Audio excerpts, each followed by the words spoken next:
So yeah, my name is Belinda. I'm from New York City. May have heard of it. Small little town. If you can make it there, you make it anywhere. I didn't, which is why I'm here. Same with the girl in the back. No, she doesn't have one. But I have been able to accomplish something here in Europe that I have never been able to accomplish back in America, and that's finally identifying as American. I didn't say I'm proud about it, but are there any Americans in the audience? Give me a little scream. Everybody pointed to the California like she's got enough for all of us, you know? You know how it is growing up in America. People ask you, what are you? And you can't just say, I'm American. They're like, yeah, but like, what are you?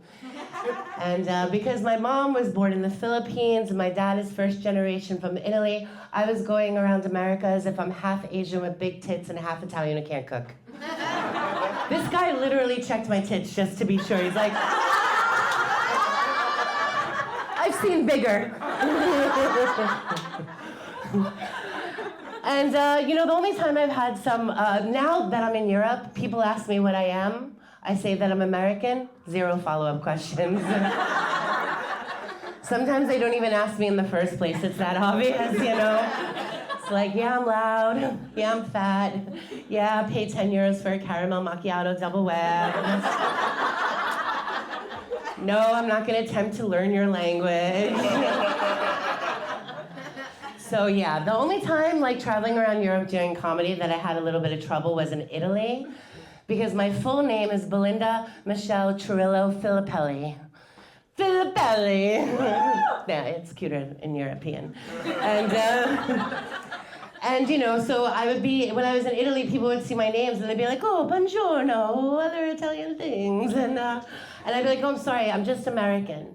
In most countries, that would be a simple switch to English, but not in Italy.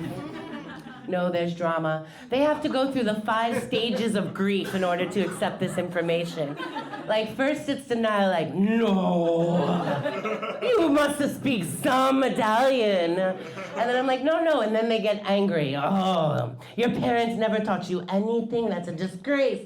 And then they move on to bargaining, like, come on. You can say something. I give you some prosciutto. Then when they realize I won't, it's just pure sadness, and now they're crying to the grandmothers. Mamma mia, Belinda, Cirillo Filippelli. They just stay there. They don't go to acceptance, you know.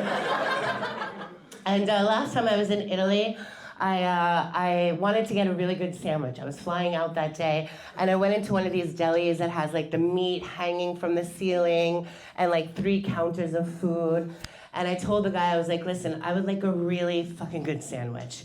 And he was like, okay, well, you can choose anything. You choose the bread, the meat, the cheese. And I was like, okay, so I'll take this bread. And he said, this bread is no good for a sandwich, no. You need something more light and fluffy. That's for dipping. This is perfect for a sandwich. And I was like, wow, how helpful, right? And then he says, what would you like on it? And I said, well, could you do some like provolone and mortadelle? And he's like, I could, but it has no taste. You need something salty with the provolone, maybe a little freshly shaved Parma, the provolone, the Parma. He went on for a while. And then he's like, and what would you like on it?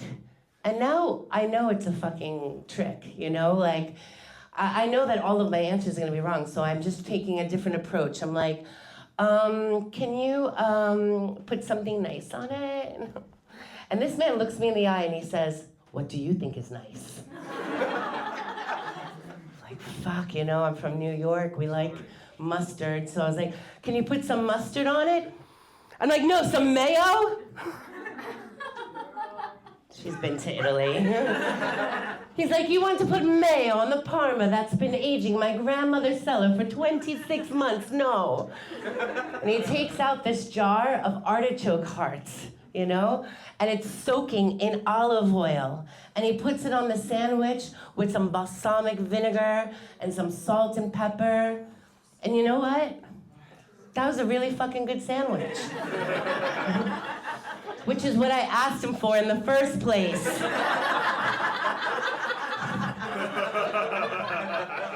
But what I learned as an American over here in Europe is that I didn't deserve to just have that sandwich handed to me, no.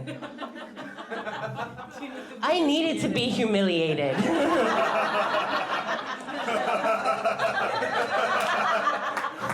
Are you Italian? I needed to be told that all of my choices were wrong. And you know what? I fucking love that guy.